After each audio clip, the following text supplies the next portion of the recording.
कई सौ साल पहले की बात है। एक राजा का पुत्र था जिसे अपने जीवन में बहुत परेशानियां थीं। वह हमेशा चिंता और अवसाद में डूबा रहता था। एक दिन उसने सुना कि गौतम बुद्ध पास के एक जंगल में प्रवास कर रहे हैं। वह उनके पास गया और उनसे अपनी परेशानियों का समाधान मांगा। बुद्ध ने कहा, परेशानियां अज्ञानता से उत्पन्न होती हैं। जैसे एक आदमी अंधेरे में होता है और उसे रास्ता नहीं मिलता, वैसे ही अज्ञानता हमें हमारे सही रास्ते से भटका देती है। राजकुमार ने पूछा, तो हमें क्या करना चाहिए? बुद्ध ने उत्तर दिया, ज्ञान का दीपक जला। सच्चे ज्ञान की प्राप्ति ही अज्ञानता को दूर करती है। ध्यान और ध्यान में स्थिरता से हम अपने मन को शांति और स्पष्टता दे सकते हैं। बुद्ध ने आगे कहा, परेशानियों की एक और जड़ है लालच। जब हम किसी चीज की अत्यधिक इच्छा करते हैं तो वह हमें दुख और असंतोष की ओर ले जाती है। राजकुमार ने कहा, पर मैं अपनी इच्छाओं को कैसे नियंत्रित कर सकता हूँ? बुद्ध ने बताया, तुम्हें अपने लालच को संतुलित करना होगा। संतोष में ही सच्ची खुशी है। चीजों को छोड़ने का अभ्यास करो और सरलता से जीवन जियो। बुद्ध ने तीसरी जड़ की ओर इशारा किया, क्रोध। क्रोध हमारे मन और शरीर को जलाता है। यह हमें अपने और दूसरों के प्रति बुरा बनाता है। राजकुमार ने पूछा, मैं अपने क्रोध को कैसे शांत कर सकता हूँ? बुद्ध ने उत्तर दिया, करुणा और क्षमा का अभ्यास करो।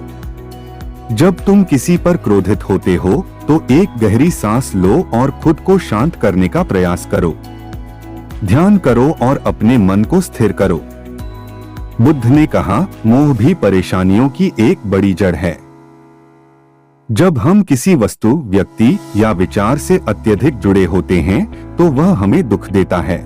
राजकुमार ने पूछा, तो हमें किसी से प्यार नहीं करना चाहिए? बुद्ध ने मुस्कुराते हुए कहा, प्यार करना गलत नहीं है, परंतु हमें अतिमोह से बचना चाहिए। जीवन में अनित्यता, इम्परमानेंस को समझो। कुछ भी स्थायी नहीं है और इस सत्य को स्वीकार करो। अंत में बुद्ध ने कहा, शांति भीतर की खोज है। बाहर की दुनिया में शांति ढूंढने की कोशिश मत करो।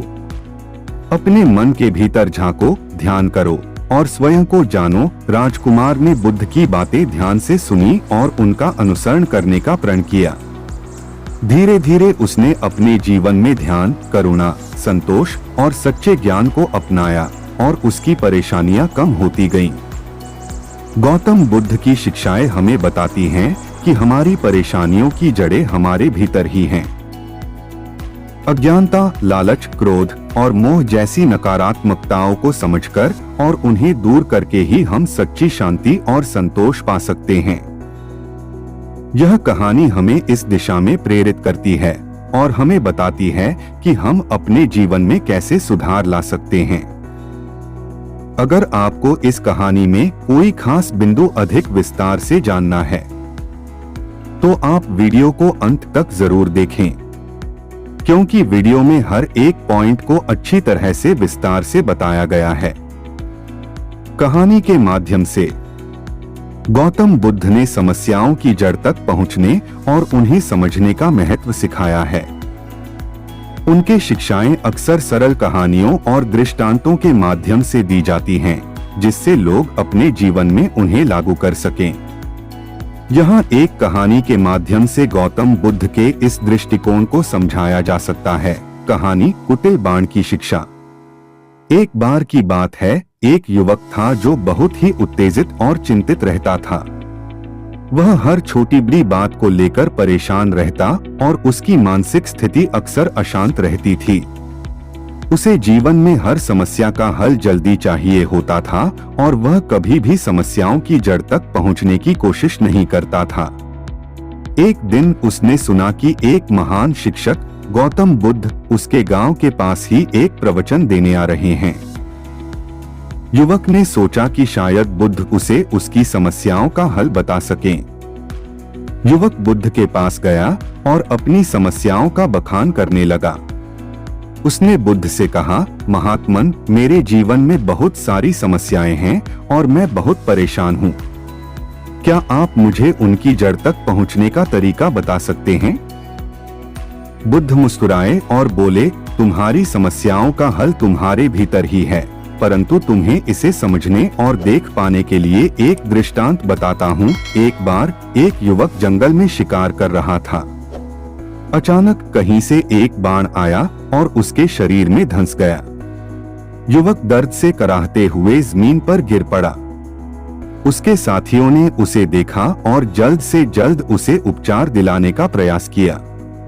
उसके साथियों ने सोचा कि पहले बाण को निकालना चाहिए ताकि उसकी जान बच सके, लेकिन घायल युवक ने कहा, रुको, पहले मुझे यह जानना है कि यह बाण किसने चलाया, वह किस दिशा से आया, किस प्रकार के लकड़ी का यह बाण है, किस प्रकार के लकड़ी का यह बाण है, इसका नुकीला हिस्सा किस धातु से बना है, इसका बनाने वाला कौन है?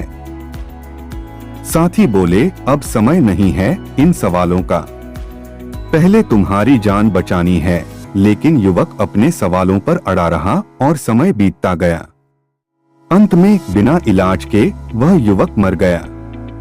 बुद्ध ने युवक की ओर देखा और कहा, यह कहानी तुम्हारे जीवन की समस्याओं का सार है। जब कोई समस्या आती है तो हम अक्सर बारीकी में उलझ जाते हैं और असली मुद्दे को अनदेखा कर देते हैं। हमें समझना चाहिए कि समस्या की जड़ तक पहुंचना और उसे पहचानना ही वास्तविक हल है। अगर हम केवल ऊपरी लक्षणों पर ध्यान देंगे तो हम कभी भी समाधान नहीं पा सकेंगे। बुद्ध ने आगे बताया, प्रत्येक समस्या की जड़ को पहचानने के लिए आत्मनिरीक्षण आवश्यक है। ध्यान और विवेक का अभ्यास करने से हम अपनी समस्याओं की वास्तविक जड़ तक पहुंच सकते हैं। समस्या की जड़ को समझने के बाद ही हम सही उपाय कर सकते हैं। उन्होंने यह भी कहा कि धैर्य, संयम और ध्यान की शक्ति से हम अपनी समस्याओं का सटीक विश्लेषण कर सकते हैं और उन्हें स्थायी रूप से हल कर सकते हैं। ध्यान के माध्यम से हम अपनी आंतरिक समस्याओं, इच्छाओं और भावनाओं को पहचान सकते हैं, जो हमारे बाहरी जीवन की समस्याओं का कारण बनती हैं। युवक ने बुद्ध की शिक्षा को गहराई से सुना और समझा। उसने अपनी जीवन की समस्याओं को एक नए दृष्टिकोण से देखना शुरू किया और आत्मनिरीक्षण के माध्यम से उनकी जड़ों को पहचानने का प्रयास किया। धीरे धीरे उसकी समस्याएं कम होने लगीं और वह एक शांत और संतुलित जीवन जीने लगा। गौतम बुद्ध की यह कहानी हमें यह सिखाती है कि समस्याओं की जड़ तक पहुंचने के लिए हमें धैर्य, संयम और आत्मनिरीक्षण का सहारा लेना चाहिए। यही सच्चा मार्ग है जो हमें वास्तविक समाधान तक ले जा सकता है। गौतम बुद्ध ने लालच को जीवन की एक प्रमुख समस्या और दुख का कारण माना है। उन्होंने इस विषय पर कई शिक्षाएं दी। उनकी शिक्षाओं में एक कहानी है जो लालच के हानिकारक प्रभावों को स्पष्ट रूप से दिखाती है। कहानी राजा और स्वर्ण हंस। प्राचीन काल में एक राज्य था जिसकी राजधानी बहुत ही सुंदर और समृद्ध थी। उस राज्य का राजा बहुत ही न्यायप्रिय और दयालु था। उसकी प्रजा उसे बहुत मानती थी। एक दिन राजा ने एक विचित्र सपना देखा। उसने देखा कि एक स्वर्ण हंस उसके महल में आया है और उसने कहा, हे राजन, मैं तुम्हारे राज्य की समृद्धि बढ़ाने के लिए आया हूँ। अगले दिन राजा ने अपने सपने को अपने दरबारियों को बताया और सभी को आदेश दिया कि वे उस स्वर्ण हंस की खोज करें। दरबारियों ने पूरे राज्य में हंस की खोज की, लेकिन वे असफल रहे। कुछ दिनों बाद एक दरबारी ने राजा को सूचना दी कि उसने स्वर्ण हंस को एक झील के पास देखा है। राजा ने तुरंत अपने दरबारियों को आदेश दिया कि वे हंस को पकड़कर महल में लाएं। दरबारियों ने हंस को पकड़ा और उसे राजा के समक्ष प्रस्तुत किया। स्वर्ण हंस ने राजा से कहा, हे राजन, मैं तुम्हारे राज्य की समृद्धि बढ़ाने के लिए हर दिन एक स्वर्ण पंख दूंगा। लेकिन याद रखना, यदि तुम मुझसे लालच करोगे और मेरे सभी पंखों को एक ही बार में लेने का प्रयास करोगे तो मैं हमेशा के लिए तुम्हें छोड़ दूंगा। राजा ने हंस की बात मानी और हर दिन उसे एक स्वर्ण पंख मिलने लगा। राजा का खजाना तेजी से बढ़ने लगा और राज्य में और भी समृद्धि आ गई। कुछ समय बाद राजा के मन में लालच आ गया। उसने सोचा, यदि मैं हर दिन केवल एक स्वर्ण पंख लेता हूँ तो मुझे पूरी समृद्धि पाने में बहुत समय लग जाएगा। क्यों न मैं एक ही बार में सभी पंख ले लूं? राजा ने अपने दरबारियों से सलाह ली, लेकिन उन्होंने भी राजा के विचार का समर्थन किया। राजा ने अपने लालच के कारण स्वर्ण हंस के सभी पंख निकालने का प्रयास किया। जैसे ही उसने ऐसा किया, स्वर्ण हंस दर्द से कराहने लगा और तुरंत उड़कर दूर चला गया। राजा को न तो स्वर्ण पंख मिले और न ही हंस वापस आया। गौतम बुद्ध ने इस कहानी के माध्यम से समझाया कि लालच व्यक्ति को न केवल उसकी वर्तमान समृद्धि से वंचित कर देता है, बल्कि उसे और अधिक दुख और पीड़ा में डाल देता है। लालच कभी संतोष नहीं लाता, बल्कि और अधिक असंतोष और कष्ट पैदा करता है। यह कहानी हमें यह सिखाती है कि हमें संतोष और धैर्य का महत्व समझना चाहिए। लालच से दूर रहकर ही हम सच्ची समृद्धि और शांति पा सकते हैं। गौतम बुद्ध ने यह भी कहा कि लालच आत्मा की अशांति का कारण बनता है और हमें दुख के चक्र में फंसाता है। इस प्रकार बुद्ध ने हमें सिखाया कि लालच को त्याग कर हमें संतोष और धैर्य के मार्ग पर चलना चाहिए। यही सच्चा मार्ग है जो हमें सुख और शांति की ओर ले जाता है। गौतम बुद्ध ने मोह के विषय में कई उदाहरण और उपदेश दिए हैं जो हमें यह समझने में मदद करते हैं कि मोह या आसक्ति हमारे जीवन में कैसे समस्याएं उत्पन्न कर सकती हैं। हालांकि यहाँ मैं आपको मोह के बारे में बुद्ध द्वारा दी गई सलाह और एक कहानी के माध्यम से संक्षिप्त रूप में समझा सकता हूँ। मोह के बारे में गौतम बुद्ध की सलाह। गौतम बुद्ध का मानना था कि मोह या आसक्ति हमारे दुखों का मुख्य कारण है। उन्होंने कहा कि जब हम किसी चीज से अत्यधिक आसक्त हो जाते हैं तो वह हमारे मानसिक और भावनात्मक शांति को बाधित करता है। मोह के कारण हम अपने वास्तविक स्वभाव और सत्य को नहीं देख पाते और अनावश्यक दुख और तनाव को जन्म देते हैं। उन्होंने कहा कि हमें अपने मन को मोह से मुक्त करना चाहिए और वस्त्र, संबंध और भौतिक वस्तुओं के प्रति संतुलित दृष्टिकोण अपनाना चाहिए। एक बार गौतम बुद्ध ने अपने शिष्यों को समझाने के लिए एक उदाहरण दिया। उन्होंने एक रेशम के धागे का टुकड़ा लिया और उसे जलती हुई मोमबत्ती के पास लाया। धागा तुरंत ही आग पकड़ लिया और जलकर राख हो गया। बुद्ध ने अपने शिष्यों से कहा, यह धागा हमारे मोह का प्रतीक है।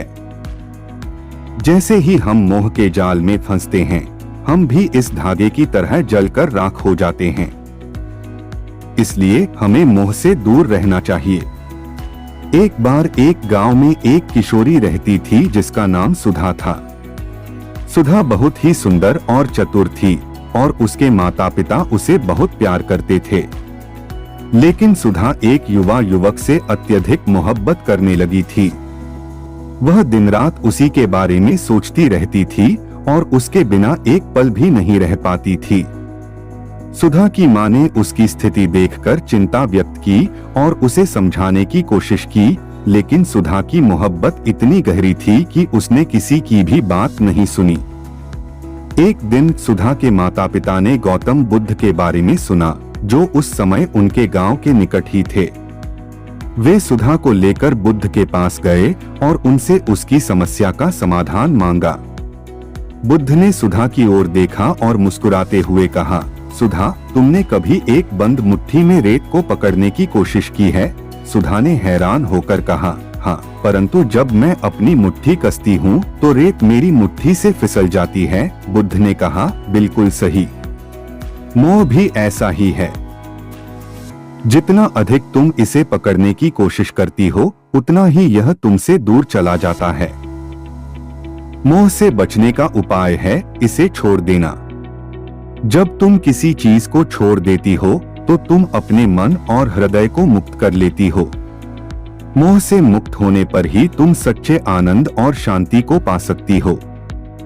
सुधा ने बुद्ध की बातों पर विचार किया और धीरे धीरे उसने उस युवक के प्रति अपनी मोहब्बत को छोड़ने का प्रयास किया। उसने ध्यान और समाधि का अभ्यास शुरू किया और अपने मन को शांति की ओर मोड़ा। कुछ समय बाद सुधा ने महसूस किया कि वह पहले से अधिक सुखी और संतुष्ट थी। अब वह अपने जीवन को सही दृष्टिकोण से देख पा रही थी और उसकी मोहब्बत की जगह उसके मन में सच्ची शांति और आनंद ने ले ली थी। गौतम बुद्ध ने सुधा को यह सिखाया कि मोह से मुक्त होकर ही हम अपने जीवन को सच्चे अर्थ में जी सकते हैं। मोह हमें बांधता है और हमें दुख की ओर ले जाता है, लेकिन जब हम इसे छोड़ देते हैं तो हम अपने जीवन को नई ऊंचाइयों पर ले जा सकते हैं। इस कहानी से हमें यह सीखने को मिलता है कि मोह के जाल से मुक्त होकर ही हम सच्चे आनंद और शांति को पा सकते हैं। यह कहानी और बुद्ध की सलाह हमें यह समझने में मदद करती है कि मोह कैसे हमारे जीवन को प्रभावित कर सकता है और उससे मुक्त होने के क्या फायदे हैं। इस कहानी और सिद्धांत को विभिन्न दृष्टिकोणों, उदाहरणों और गहन व्याख्या के माध्यम से विस्तारित किया जा सकता है, जिसमें बुद्ध के अन्य उपदेशों और कथाओं को भी शामिल किया जा सकता है।